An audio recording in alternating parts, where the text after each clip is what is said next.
Basketball Coaches Association Committee for including me in this great induction class, and congratulations to all the other inductees. And thank you to the MBCA for having a contributor category in your Hall of Fame to recognize that the media coverage of student athletes is important. I was 18 in June of 1985 when I met Matt Coatney. He was a broadcaster with Telecable at the time, and he helped me figure out that I liked sports announcing. In the 85-86 basketball season, Matt was involved in other ventures like getting the new SMS Lady Bears radio package off the ground, and also a high school basketball package on a local radio station. So he brought me along, and when Matt had conflicts and traveled with the Lady Bears, I got to do the high school games on radio. Among my first 5 basketball games I'd ever done were the 1985 Blue and Gold Finals in front of a jam-packed full house at Hammond Center. Kickapoo played Nixa in the Blue Division Championship, and Hillcrest played Marshfield in the Gold. My seat wasn't on the front row, it was in front of the front row, on the floor. What a way to get started in basketball. At the end of that first year, I got to do 3 state championship games with Art Haynes. I learned that year that Art was a guy that I wanted to know. He's taught me so much about broadcasting, but he's also taught me something else: how to be nice to people. Thank you, Art, for your great influence. After that first year, Matt joined the Navy, and he recommended me to the late Dr. Mary Jo Wynn for the Lady Bears radio job. She took me on his word, and for 8 years I was the radio voice of the Lady Bears. I was able to usher in a wild era of popularity for the program, and I got to work the games in their first 4 NCAA tournaments, including the run to the 1992 Final Four. Cheryl Burnett, Lynette Robinson, Jim Middleton, and my broadcast partner for all 8 years, John Ripperger, all became dear friends and still are. Thank you to all of you for making the program what it became. Those will always be some of my fondest memories. I've always kept my connection with the cable company, now Mediacom. In the 1980s, they were doing something that was unique at the time, broadcasting high school sports on TV.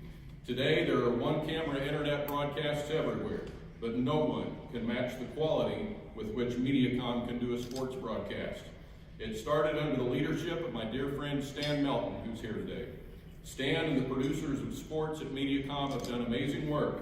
Greg Adams, Tom Mast, Bill Copeland, Steve Davis, and now Corey Riggs and Steve Bennett have kept the quality of the product at the highest level. Rob Evans helped pave the way for me, and I was able to help bring along Scott McCauley and Ed Beach and help them get started.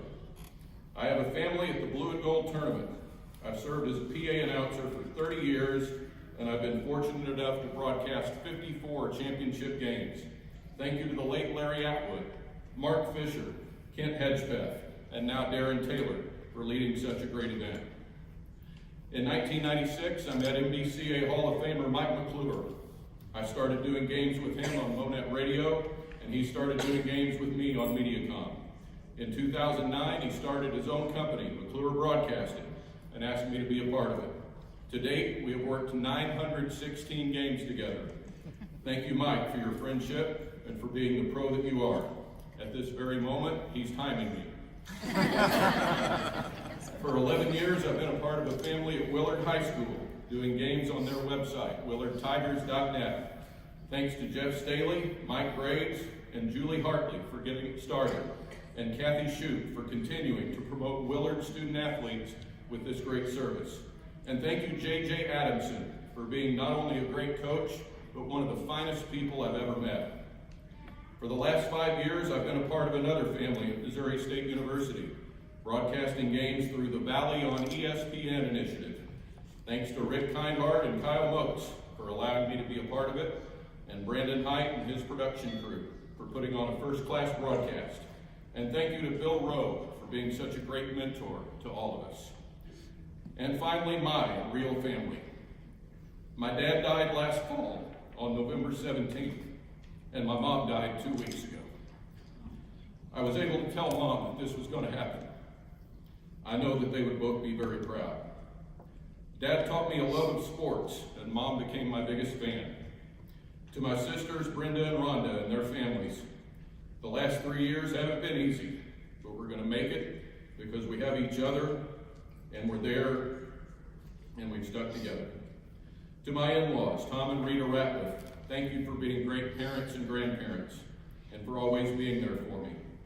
To my daughter Heather, who is chasing her dreams at Camp Barnabas this weekend, and my son Kyle, who played the saxophone at a middle school band competition this morning. Thank you for being the kids you have become. I couldn't be more proud.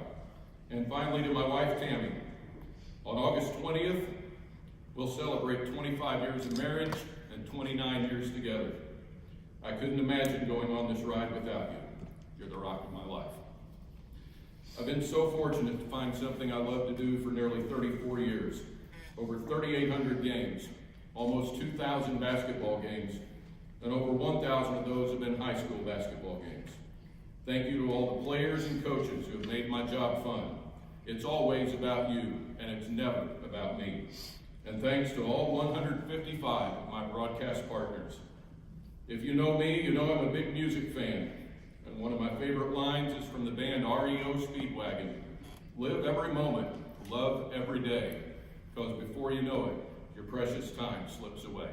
Thank you so very much for this great honor.